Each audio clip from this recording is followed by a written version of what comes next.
আপনারা নেতৃত্ব দিতে চান, আপনাদেরকে জনগণের মধ্যে যেতে হবে এবং সেখানে তাদের মধ্যে থেকে কাজের মাধ্যমে রাজনীতি করে অর্থনৈতিক উন্নতি সাধন করতে হবে। শহীদ প্রেসিডেন্ট জিয়াউর রহমানের ৪৪তম শাহাদাত বার্ষিকী উপলক্ষে প্রতি বছরের ন্যায় জিয়াউর রহমানের শাহাদাত বার্ষিকী পালন করে বিএনপি ও এর অঙ্গ সহযোগী সংগঠনগুলো। শহীদ জিয়াউর রহমানের ৪৪তম শাহাদাত বার্ষিকী উপলক্ষে টানা ৮ দিনের কর্মসূচি পালন করছে বিএনপি। তারই ধারাবাহিকতায় আজ ঢাকার বিভিন্ন থানা ও ওয়ার্ডে গরিব দুঃখীসহ সমাজের সকল শ্রেণীর মানুষের মাঝে খাবার বিতরণ করেন মির্জা আব্বাস ও তার সহধর্মিণী আফরোজা আব্বাস।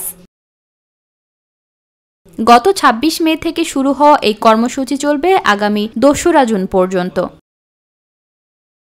দুপুরে নিজ বাসা শাহজাহানপুরের সামনে থেকে এই খাবার বিতরণ কর্মসূচি পালন করেন। পরে যাত্রাবাড়ি ও জুরাইনে এই খাবার বিতরণ কর্মসূচিতে অংশগ্রহণ করেন তিনি। এছাড়াও দরিদ্রদের মধ্যে বস্ত্র সামগ্রীও বিতরণ করেন।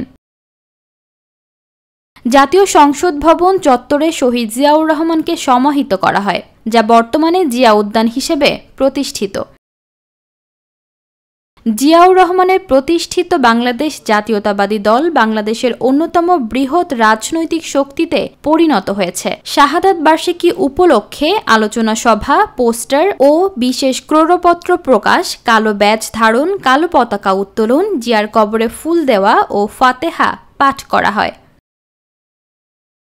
ঢাকায় শহীদ জিয়াউর রহমানের শাহাদাত বার্ষিকী উপলক্ষে আয়োজনে হাজার হাজার লোক উপস্থিত হন। এই আয়োজনে দলটির জ্যেষ্ঠ নেতারা এ সময় উপস্থিত ছিলেন। এছাড়াও সারা দেশে জিয়াউর রহমানের ৪৪তম শাহাদাত বার্ষিকী উপলক্ষে নানা কর্মসূচি পালন করেছে বিএনপি ও অঙ্গ সংগঠনগুলো।